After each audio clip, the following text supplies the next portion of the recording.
against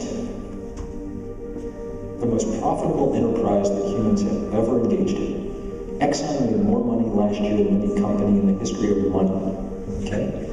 That means that if we're going to match them, we're going to have a lot of people, and they're going to have to be charged up and ready to go. If you are going to be risking arrest, you're going to be lining up on this sidewalk over here.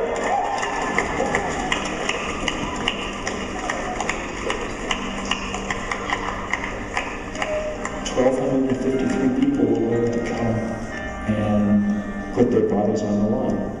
And that transformed a regional issue that hadn't attracted the notice it deserved into a national and global issue. That's the power of coloring outside the lines, of civil disobedience.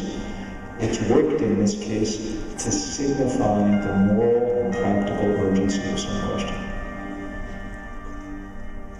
Good morning.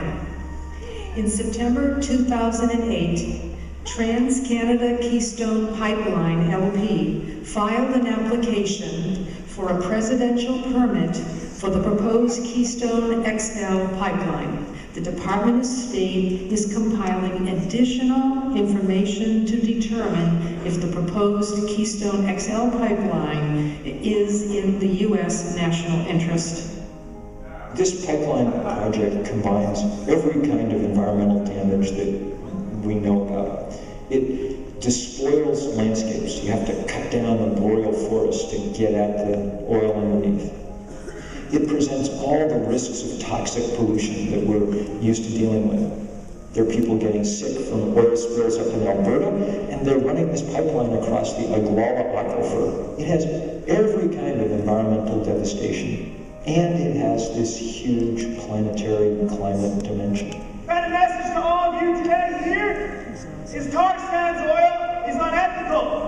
In order to get tar sands oil, you have to destroy the earth. You have to pollute the waters. We are at a tipping point in America's history for this environmental movement. With the XL pipeline, we can set a standard for everybody else to follow. Today we act. Today we send a message to them and everybody else. We are taking back our futures.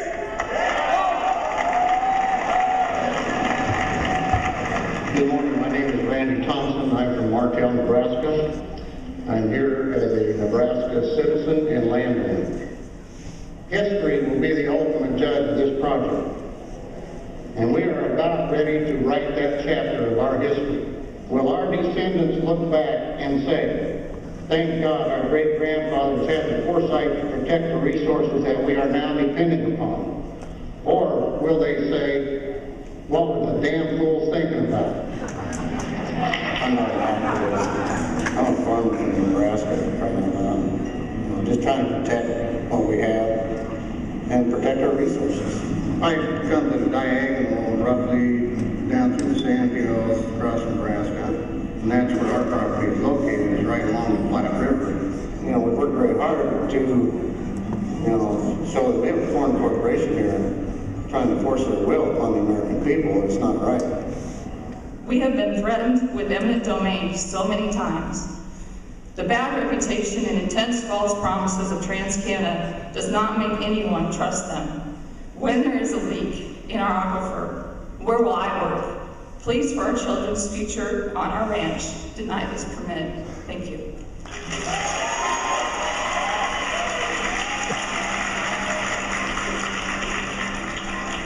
If the Keystone battle was up to Congress, we would definitely lose. Congress is owned, but everybody knows that Obama will make this call himself, that he's on the spot. And at least in theory, he's committed to fighting climate change. We had a dream that the new president would understand the intergenerational injustice of human-made climate change, that he would recognize our duty to be caretakers of creation, of the land, of the life on our planet. But we will not give up. Have no doubt that if the tar sands pipeline is approved, we will be back and our numbers will grow. For the sake of our children and grandchildren, we must find someone who is worthy of our dreams.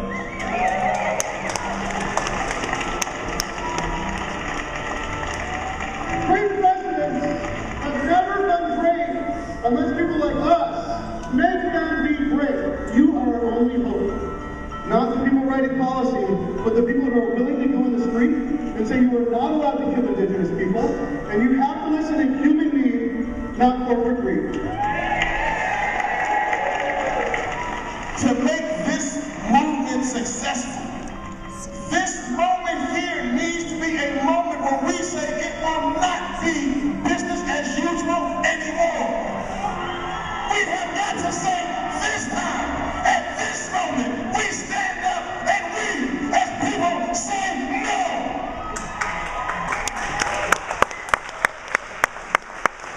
I was first grade 22 years ago.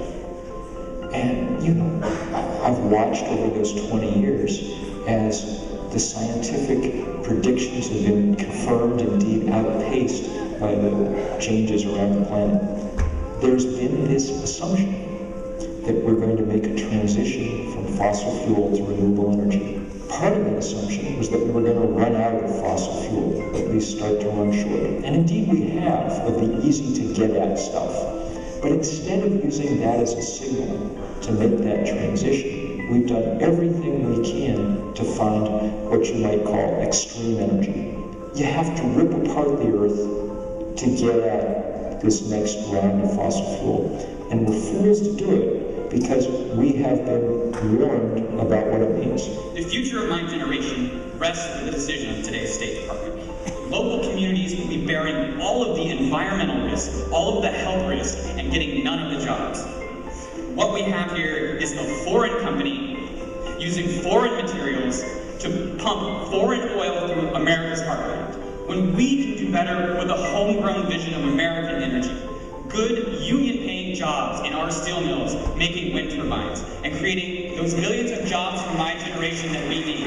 We can do it. We can make the United States a global leader. We can end our addiction to oil. It starts here. It starts today. And it starts with your decision by firmly coming out against and rejecting the Keystone XL pipeline.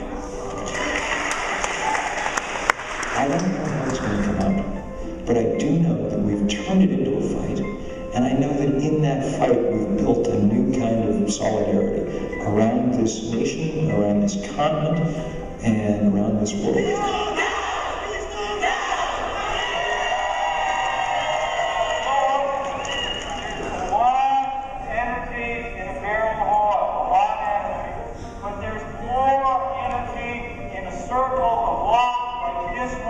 We are going to keep it going. Thank you guys so much.